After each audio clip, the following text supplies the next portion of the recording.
आज हम आपको बौद्ध धर्म से संबंधित कुछ महत्वपूर्ण जानकारी देने जा रहे हैं। संसार में व्याप्त हर प्रकार के दुख का सामूहिक नाम जरा मरण है। उसके बाद पंच स्कंधों की अवधारणा बौद्ध धर्म से संबंधित है और बौद्ध धर्म में निर्वाण का सर्वाधिक महत्वपूर्ण स्थान है। निर्वाण का अर्थ दीपक का बुझ जाना अर्थात जन्म मरण के चक्र से मुक्त हो जाना। जैसा कि आपको हम ये बता देना चाहते हैं मित्रों कि जैन धर्म में निर्वाण का अर्थ था कि आप मतलब जो जैन भिक्षु है या जैन धर्म के मानने वाले लोग हैं वो अपने शरीर को का त्याग करेंगे, उसके बाद ही उनको निर्वाण की प्राप्ति होगी। संलेखन जो उपवास के माध्यम से शरीर को काफी यातना कष्ट देकर शरीर को त्यागने की प्रक्रिया को के बाद निर्वाण प्राप्त होता था। लेकिन बौद्ध धर्म में व्यक्ति अपने जीवन काल में ही निर्वाण को प्राप्त कर सकता है। ये काफी महत्वपूर्ण बात है। सामान्य मनुष्य के लिए बुद्ध ने जिस धर्म का उपदेश दिया उसे उपासक धर्म कहा गया। उसे उपासक धर्म, सामान्य मनुष्य के लिए बुद्ध ने जिस धर्म का उपदेश दिया उसे उपासक धर्म कहा गया।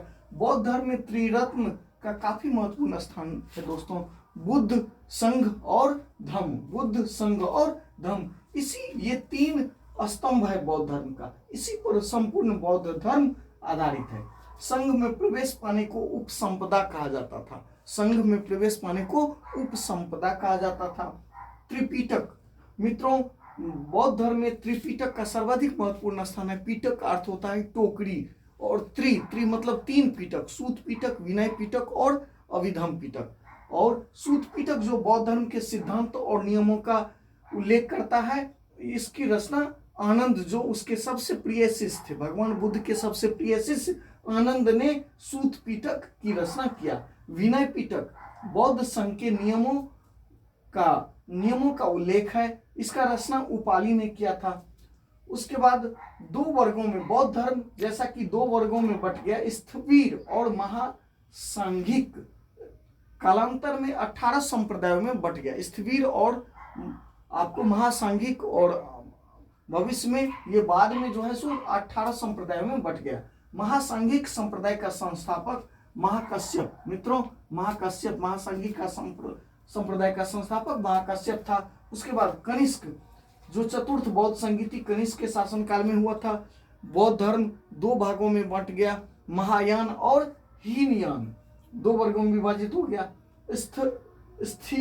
स्थिरवादी तिस्त का शिष्य सम्राट अशोक था, यानी कि सम्राट अशोक के गुरु का नाम, बौद्ध गुरु का नाम क्या था? तिस्त, जो स्थिरवादी थे।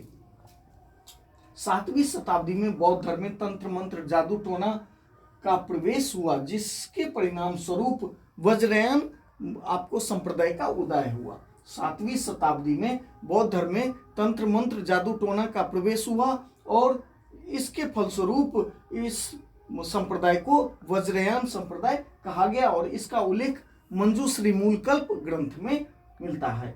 वज्रयान संप्रदाय के अंदर एक अन्य संप्रदाय काल चक्रायन उठ खड़ा हुआ। इसके देवता भगवान श्री कालचक्र थे। कालचक्रायन जो वज्रयान संप्रदाय से ही निकला था, उसके प्रमुख देवता कौन थे? भगवान श्री कालचक्र।